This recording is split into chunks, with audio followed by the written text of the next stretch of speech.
Баршаңызға сәлем, қалдарыңыз қалай? Бүгін мен сіздерге қаймақтан жасалынатын пирогтың рецептісін ұсынғым келеді. Бұл пирогтың ерекшелігі дәмі де және түрі де чизкейкке ұқсайды. Ал бастайық. Алдымен құрғақ ингредиенттерді дайындап аламыз. Бірінші ситодан ұнды өткізіп, оның үстіне қопсытқыш және де қант ұнтағын салып араластырып қоямыз.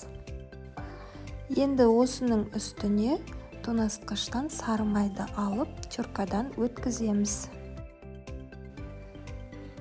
Теркадан өткізіп болғаннан кейін видеода көрсетілгенде осылай қолымызбен араластырып жібереміз.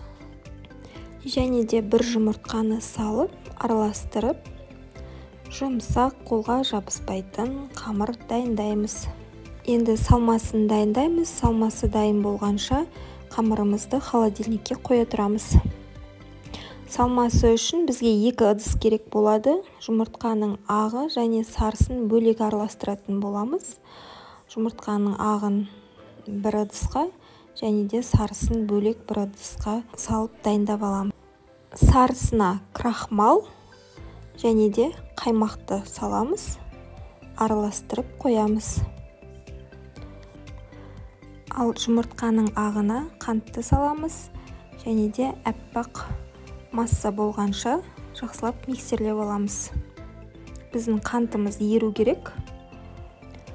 Енді осы 2 массаны бір-біріне қосамыз.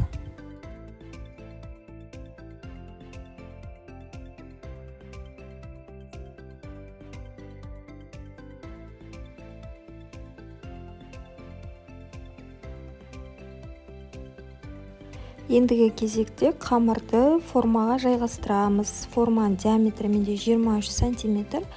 Астына осылай пергаментті төсеймін.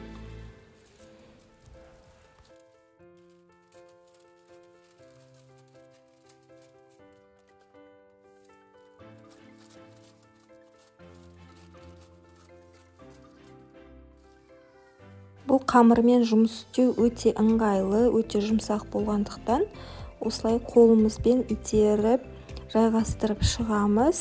Міндетті түрде бортиктарын көтереміз. Бізде бортиктары салмасына қарағанда биіктеу болу керек. Өйткені бұл пирог піскен кезде ішіндегі салмасы көтеріледі. Сол кезде жан-жағына сыртына шығып кетпеу үшін осылай бортиктарын міндетті түрде биіктеу қылып жасаймыз. 170-180 градуста 40-45 минутта осылай пісіріп аламыз. Ең алдымен суытамыз. Суығаннан кейін ғана барып формасынан шешеміз. Бұл пирогты міндетті түрде 4-5 сағат суыту керек. Тек суығаннан кейін ғана барып дәмін көре берсеңіздер болады.